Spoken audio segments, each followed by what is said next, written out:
Are you gonna be in the video? Yeah.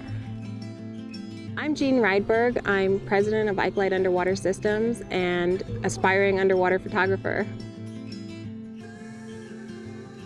I was shooting Nikon a lot when I started out in underwater photography. I shot the D200, D300, and I've shot a little bit of everything since then and have tended more towards Sonys and Canons lately, and I really wanted to get back into the Nikon, and I thought the Z6 II was kind of the perfect camera for me to get into that.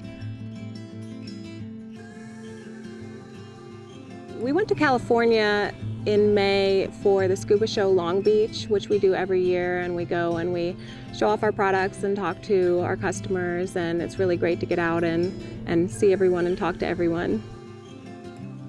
We decided, since we were out in California area, that we were going to go over to Catalina Island, which is one of our favorite places to dive in the US. We had a few new colleagues that were just recently scuba certified, and it seemed like a perfect opportunity to get them in the water. I really love diving in Catalina. It had been kind of 10 or 12 years since I had last dove there before this year, and it really is up there with my favorite places to dive in the US because Casino Point Dive Park is just so easy. You can leave your gear on the wall. You're not worried about people taking it because most of the people there are there to dive, and you just gear up, walk down the steps, and it feels like you're in this fishbowl with Garibaldi swimming all around you and the kelp forest coming up, and it's just so beautiful. When I was in Catalina back in January, I shot the Canon R6, and I thought it was interesting to compare two cameras that are really the same price point and similar specifications, and I found that I really surprisingly enjoyed the Nikon Z6 II a lot.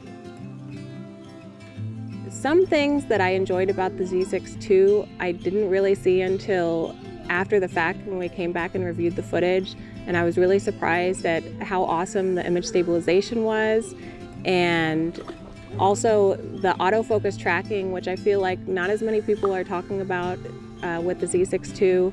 You know, we hear it a lot with the Z9 and these huge cameras, but I really was pleased with the autofocus on the Z6 II, and I thought things were really sharp, and even with multiple things moving across the scene, it really gave a good, crisp image.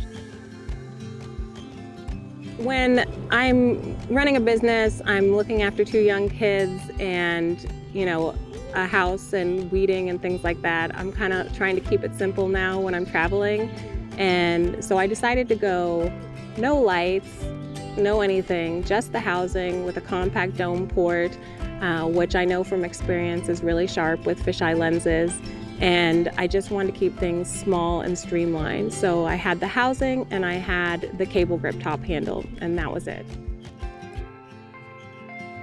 I kind of regretted not having video lights when I was shooting this egg yolk jellyfish that was a little bit backlit with a streaming light in front of the kelp, and Gary Burns was up in there shooting it with his DS230 strobes, and I was like, man, if I had had some good video lights, I could really make the colors of this jelly pop even though it's backlit. So my footage turned out a little bit greenish, but overall I was really happy with just the auto white balance performance of the Z6 II.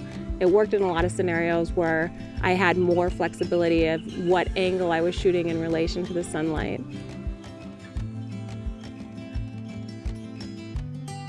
I'm typically a wide angle shooter, and the Z14-30 was my first choice, but our ambassador Brandy Miller was down in Mexico shooting it in the cenotes with the Z7 II. So I decided to use the 8-15 fisheye, which is, you know, one of our favorite focal ranges for Canon or Nikon or Sony, and it gave me an opportunity to use the FTZ adapter and see how the autofocus worked with that in combination with an older F lens. I think the Z6 II is a great option for anyone coming up from a DSLR Nikon. Anyone that is having Nikon glass should definitely be considering the Z6 II or just the Nikon Mirrorless series. I think that they really give you great image quality and video quality, and the Z6 II is for sure the most affordable of the entry-level full-frame mirrorless. It's coming in at $500 cheaper than the Canon R6 or the Sony A7 IV, and it really can produce some spectacular results. I would definitely shoot the Nikon Z6 again, and I'm always up for another opportunity to go out and shoot in Catalina.